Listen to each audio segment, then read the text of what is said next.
Hello traders, Gary Wagner with your gold Forex market update. Today's date is Friday, February the 12th. Interesting week in the market, but I think we have an interesting couple of weeks ahead of us. Why?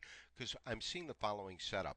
When we take a look at our long-term trend lines, first if we look at support drawn off this low, and this low, and we extend it up to just below the lows of the week's activity here, and then we take a look at our upper level resistance line.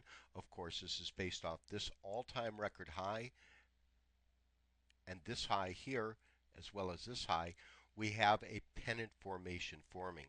Now, a pennant formation is going to compress as it builds energy and the ranges get tighter between support and resistance.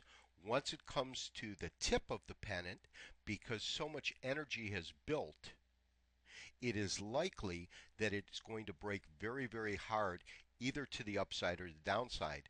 But the key with the pennant formation is the amount of energy that is being created as that market compresses.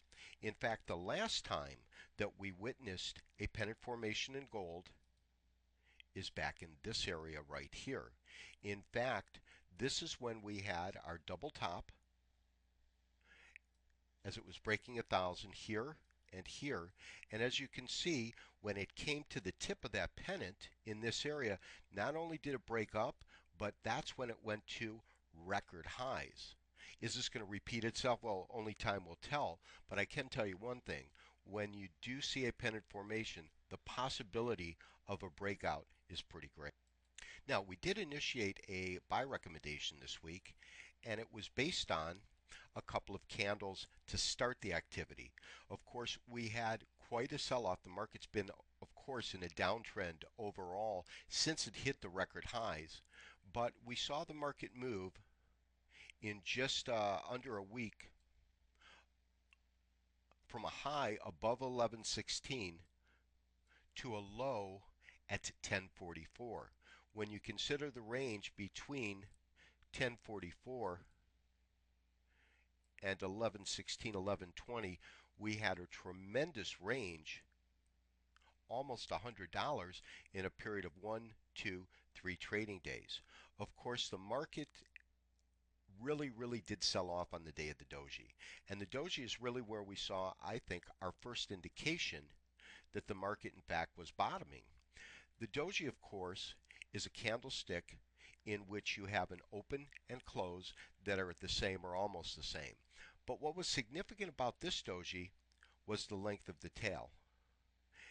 And because the range is so high, it's telling us that you had a lot of sellers come into the market as the market went down, but at the point of the low, the market ran out of steam. In other words, what you saw was the ability for traders to rally it back up and have it close near the high of the day and absolutely almost at the open of the day. The following day, we saw another candle which is indicative of consolidation, and that's an inverted hammer. So with the combination of the doji and the inverted hammer, the potential was there for exhaustion in the market, this case being the bearish exhaustion. Well, the pattern itself was formed with this last candle, and this is called a belt hold line. A belt hold line is a white candle. It has a low and an open that are equal. The market moves higher, and it comes down just before the close of the market, and according to the Japanese, this is the belt. So that's where we actually issued our buy signal. So the buy signal you would have bought on the following morning, which was right here at 1079, 1079, 1080.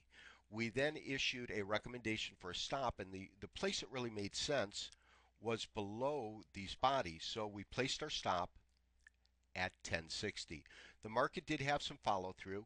It closed as of Friday at 1093.28. So we've got a trade that, if in fact this pennant formation does break out to the upside, could be a significant trade.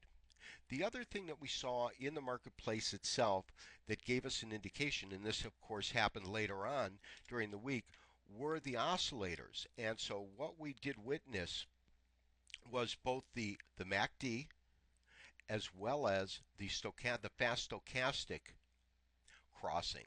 And this happened at the close of market.